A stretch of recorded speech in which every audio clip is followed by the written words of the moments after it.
When it comes to sport, the rivalry between the Germans and the Italians is legendary, and it's no different when it comes to sporty cars. Meet the Maserati Quattroporte, a sporting, handsome Italian saloon that gives buyers in the market for a large luxury cruiser an alternative to the usual offerings from the German manufacturers. Buyers looking for a car like this have a few requirements that are non-negotiable. They want it to be spacious, they want it to be luxurious, and they want it to be fast. So what about the luxury box? Well, it simply oozes luxury in here.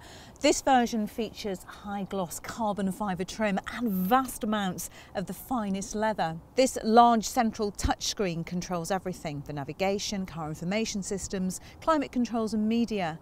And unusually for Maserati, it's intuitive and actually very easy to use. As you'd expect, the seats are comfortable with plenty of adjustment in both the seat and also in the steering wheel. It's really easy to find a comfortable driving position in here, even when you're as small as me. I'm only 5'4". What I often find when I get in big cars is that I don't feel as if they've been designed with a small woman in mind, and that isn't what I feel when I sit in the Quattroporte. All the storage compartments are beautifully finished and dampened with ambient lighting, and it's just lovely to look at that famous trident badge etched into the glass on the steering wheel and on the classic egg-shaped clock. What I really love about the interior is that it's got a cool, slightly retro, slightly over-the-top feeling about it. It just feels very Italian here. Of course, you don't get all the levels of high-tech equipment that you'd get with its German rivals, but I don't think that matters, because just sitting in here feels very special. And it's pretty special in the back too. The Quattroporte is now longer, and those in the back have reaped the benefits. You can carry even the tallest of passengers in here in comfort over a long journey.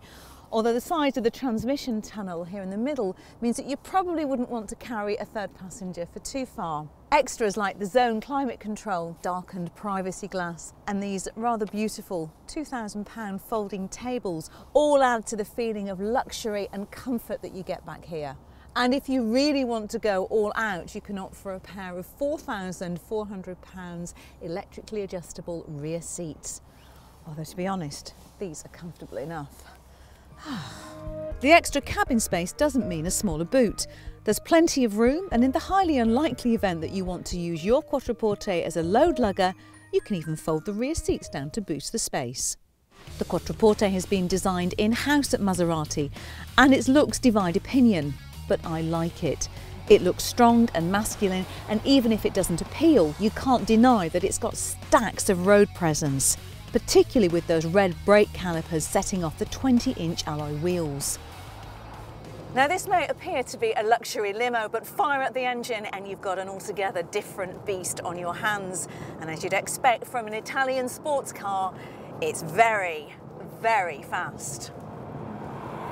It'll come as no surprise when I tell you that accelerating in this, the top-of-the-range V8, is a total joy.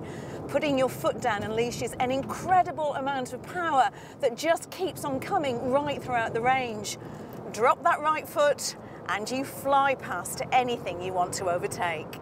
0 to 60 takes just 4.7 seconds, faster than a 911, and it tops out at 191 miles an hour. And you won't be shortchanged if you go for the Quattroporte S.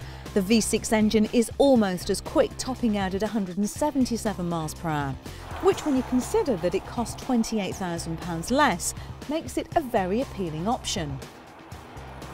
However, it's the rich, throaty rasp that the V8 emits that really sets this apart from its less expensive stablemate. And you may well save yourself a packet if you do opt for the diesel, but I'm afraid it's not going to sound anywhere near as good as this. Sounds fantastic. If you want to have fun and change gear yourself, then you can just flick up and down them, or use the paddles mounted on the steering wheel. And if you just want to cruise along, then the 8-speed automatic gearbox does the job for you effortlessly.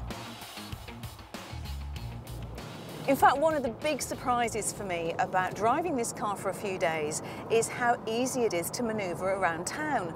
It's far easier to handle at lower speeds, and also incidentally to park, than its enormous size would suggest. it becomes clear pretty quickly that the Quattroporte is more of a sports car than a luxury saloon, and the result of that is a firmer suspension than you'll find on some of its rivals. It's comfortable for a car that offers this level of performance, and feels surprisingly agile when you consider that it weighs over 2 tons and is over 5 meters long. But it just can't compete with the likes of the Mercedes S-Class for comfort and ride quality on a longer journey. And I'm definitely more aware of lumps and bumps on the road than I'd like to be.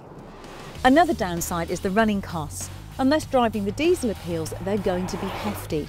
And of course, unlike the BMW 7 Series, the Mercedes S-Class or the Porsche Panamera, the Quattroporte doesn't have a hybrid in the range. The V6 engine from the S model will return 27 miles to the gallon, while the top-of-the-range GTS gives you just 24 miles, which means you'll be digging deep every time you need to fill up that 80-litre tank. As you'd imagine, emissions aren't great either. If you opt for the GTS, you'll end up with a road tax bill of £1,090 in the first year, with the S costing £860 for the first year before dropping to £485. Well, in all sporting rivalries, I guess there has to be a winner. And at this point, I need to confess that I have a general bias towards all things Italian.